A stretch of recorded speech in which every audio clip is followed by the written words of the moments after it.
Welcome to my looksmaxxing series, जहाँ पर मैं तुम्हें एक्चुअल इफेक्टिव वर्किंग तरीके और चीज़ें बताता हूँ इंस्टेड ऑफ बुलशिट, जो तुम्हारे looks, life, health and body को इम्प्रूव करेंगी। तो इस वीडियो में मैं तुम्हें टेस्टोस्टेरोन इम्प्रूव करने के बारे में बताने वाला हूँ। और टेस्टोस्टेरोन से कई सारी चीज़ें बॉडी की लिंक्ड हैं, जैसे कि height growth, muscle growth and तुम्हारे लुक्स भी, मस्कुलिन फीचर्स जो चेहरे के होते हैं वो लिंक्ड हैं। तो जितना अच्छे लेवल पे, ऑप्टिमल लेवल पे टेस्टोस्टेरोन तुम्हारा काम करेगा, उतनी ही अच्छे लेवल पे ये सारे फीचर्स, ये सारी हाइट, मसल एंड लुक्स तुम्हारे अच्छे लेवल पे आएंगे। एंड ये ऐसे नहीं है कि तुम टेस्टोस्टेरोन को 1000 NDL या फिर जो भी इसकी यूनिट होती है उसमें बढ़ा लो। तुम्हें टेस्टोस्टेरोन को तुम्हारी जेनेटिक्स, तुम्हारी बॉडी के अकॉर्डिंग उस लेवल पे ले जाना होगा जिसमें तुम्हारी बॉडी राजी है। तुम पता है, जो स्टेरॉयड हम इंजेक्ट करते हैं वो कई लोगों पे वर्क क्यों नहीं करते, ऑलमोस्ट सभी पे वर्क नहीं करते। नेचुरली बॉडी बनाना ही बंद कर देती है, क्योंकि वो अमाउंट इतना हायर होता है, क्योंकि उस बॉडी को सस्टेन करने के लिए इतना अमाउंट चाहिए ही नहीं। लोग कहते हैं कि बस टेस्टोस्टेरोन बढ़ाओ ये सब हो जाएगा। देखो, कई लोग हैं जिनका टेस्टोस्टेरोन नॉर्मल से एवरेज जितना ही होता है, लेकिन फिर भी वो ज़्यादा मसल मास पुट ऑन कर पाते हैं, जस्ट बिकॉज सिर्फ टेस्टोस्टेरोन का रोल नहीं होता। टेस्टोस्टेरोन को जितना ओवररेट कर रखा है, ओवररेटेड, उतना नहीं करना चाहिए, क्योंकि टेस्टोस्टेरोन एसेंशियल है। कई लोग इंडिया में कम हैं, लेकिन सिर्फ टेस्टोस्टेरोन को इतना ओवररेट कर देना कि लोग सिर्फ टेस्टोस्टेरोन के पीछे पागल हो जाएं कि टेस्टोस्टेरोन बहुत ज़्यादा बढ़ा दोगे तो बहुत सारे फ़ायदे मिल जाएंगे। ऐसा भी नहीं होता, बस तुम्हारी लाइफ हेल्दी हो जाएगी। हेल्दी मतलब स्वस्थ, एकदम ऐसा चलने लगेगा जैसे एक इंसान का चलना चाहिए।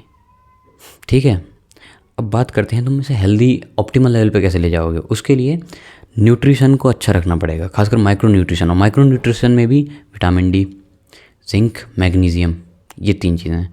विटामिन डी, जिंक, मैग्नीशियम से तुम्हारे रिकवरी में और अदर न्यूट्रिशन के एब्जॉर्प्शन में, जैसे कि कैल्शियम हुआ, और तुम्हारी ओवरऑल बॉडी फंक्शनिंग में हेल्प करते हैं। डाइजेसिस से बचा के रखना एंड इम्यूनिटी वगैरह प्रोवाइड करना, जिसमें तुम्हें बॉडी जो है तुम्हारी सर्वाइवल मोड से एक लिविंग मोड पे आ जाती है कि अब इन सब चीज़ों की अवेलेबिलिटी हमारे पास है, तो अब हम टेस्टोस्टेरोन को इस बॉडी के अकॉर्डिंगली जितना प्रोड्यूस करना चाहिए, हद से ज़्यादा नहीं, जितना प्रोड्यूस करना चाहिए जिससे ये बॉडी ऑप्टिमल लेवल पे रन कर सके, मसल ग्रोथ, हाइट ग्रोथ सब अच्छे लेवल पे हो सके, उसके लिए उतना प्रोड्यूस करेगी। ठीक है, अब नेक्स्ट थिंग जो तुम कर सकते हो न्यूट्रिशन को पाने के लिए, कैसे कहाँ से पाना है, या तो सप्लीमेंटेशन करो। सबकी सप्लीमेंटेशन नहीं करनी तो फिर विटामिन डी के लिए डेली आधे घंटे दिन धूप में बैठो। धूप में भी सिर्फ चेहरे को मत खोलो, चेहरे को भले ही ढक लो, चेहरा छोटा सा पार्ट है। अपने पीठ को, अपनी चेस्ट को, अपने ऊपर अपर बॉडी को एक्सपोजर दो, हो सके तो लोअर बॉडी को भी दो सन का आधे घंटे तक, एटलीस्ट आधा घंटा बोला मैंने, हर दिन देना है, ताकि तुम्हारे विटामिन डी लेवल्स अच्छे लेवल पे आ जाएं।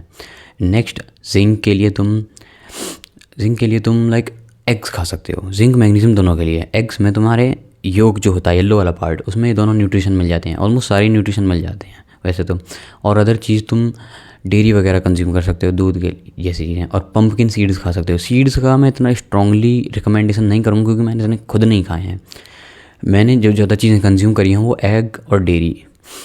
नेक्स्ट जो है तुम्हारे मैग्नीशियम, उसके लिए तुम यही चीज़, एग्स और डेयरी, या फिर तुम पीनट बटर का सारा ले लो। पर स्टडीज़ जितना कहती हैं इतने अमाउंट में हमें अच्छे अमाउंट मिलता नहीं है। जहाँ तक मैं बोलूँ, तुम्हें सप्लीमेंटेशन कर लेना चाहिए ZMA का या फिर D3 और K2 का, जिसमें तुम्हें जिंक और मैग्नीशियम मिल जाएंगे। खासकर टाटा 1mg का जो 500 रुपये का आता है ना, 500 के आसपास का, जिसमें तुम्हें 120 टैबलेट्स मिलती हैं, वो वाला। या फिर जो मैंने नेचुरल तरीके बताए डाइट वगैरह से लेने के, वो लो। एंड नेक्स्ट, जो तुम्हारा डाइट से अलग है लेकिन तुम्हारे टेस्टोस्टेरोन को इसके जितना ही फ़ायदे देगा या इससे ज़्यादा देगा, वो है स्लीप। स्लीप बेसिकली एक सिग्नल है बॉडी के लिए कि बॉडी नेचुरल एक लिविंग मोड पर है या सर्वाइवल मोड पे है। अगर तुम डेली 4-4, 5-5 घंटे सोते हो, या फिर स्लीप साइकिल बहुत ही बेकार है, 10-10 घंटे सोते हो, लेकिन फिर भी तुम्हारी बॉडी को एक सिग्नल है कि उसे सर्वाइव करना है। सिचुएशन ऐसी चल रही है, एग्ज़ाम्स की हार्ड प्रेशर वाली, अभी फोकस पे फोकस दो। मतलब बॉडी थोड़ा इस तरीके से वर्क करेगी कि तुम फोकस कर पाओ जो भी वर्क कर रहे हो, स्ट्रेस डालकर, और तुम्हारा टेस्टोस्टेरोन सप्रेस हो जाएगा, उधर ध्यान नहीं जाएगा, चाहे वो टेस्टोस्टेरोन या अदर हार्मोन्स हो, है ना।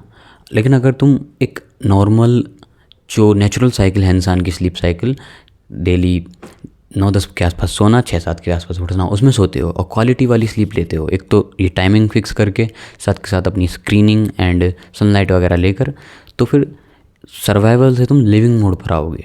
बॉडी को ये सिग्नल मिलेगा कि अब तुम्हारे पास टाइम है, अब तुम अपनी ज़िंदगी जी रहे हो, अब बाकी हार्मोन्स पर बॉडी फोकस कर सकती है और न्यूट्रिशन को उस जगह पर लगा सकती है। और जब ऐसा होगा तो तुम्हारे टेस्टोस्टेरोन के साथ साथ अदर हार्मोन लेवल्स भी बेटर हो जाएंगे, एक नेचुरल ऑप्टिमल लेवल पर चले जाएंगे, जैसा कि मैंने कहा। एंड जहाँ तक मुझे लगता है टेस्टोस्टेरोन को नेचुरल ऑप्टिमल लेवल पे लाने के लिए यही चीज़ इंपॉर्टेंट है। और बाकी सारी वीडियोस जितनी सारी बन रही हैं वो बहुत ज़्यादा ओवररेटेड चीज़ें बताती हैं, जैसे कि लेग डेज लगाओ तुम्हारा टेस्टोस्टेरोन बढ़ जाएगा, बट ऐसा होता नहीं है। टेस्टोस्टेरोन बस स्पाइक होता है। नो फैप करो फिर तुम्हारा टेस्टोस्टेरोन बढ़ जाएगा। टेस्टोस्टेरोन बढ़ता है थोड़े दिनों के लिए, लेकिन जो एडवांटेज हमें मिलने चाहिए टेस्टोस्टेरोन के वो नहीं मिलते, वो फिर से लोअर हो जाता है। एक ऐसी स्पाइक समझो कि वो थोड़ी देर ऊपर गई फिर नीचे आ गई, एक इंसुलिन स्पाइक की तरह। एंड आई होप कि कई लोगों को मैं क्या कहना चाह रहा हूँ समझ में आ गया होगा। एंड आया तो फिर चैनल के साथ जुड़ जाओ।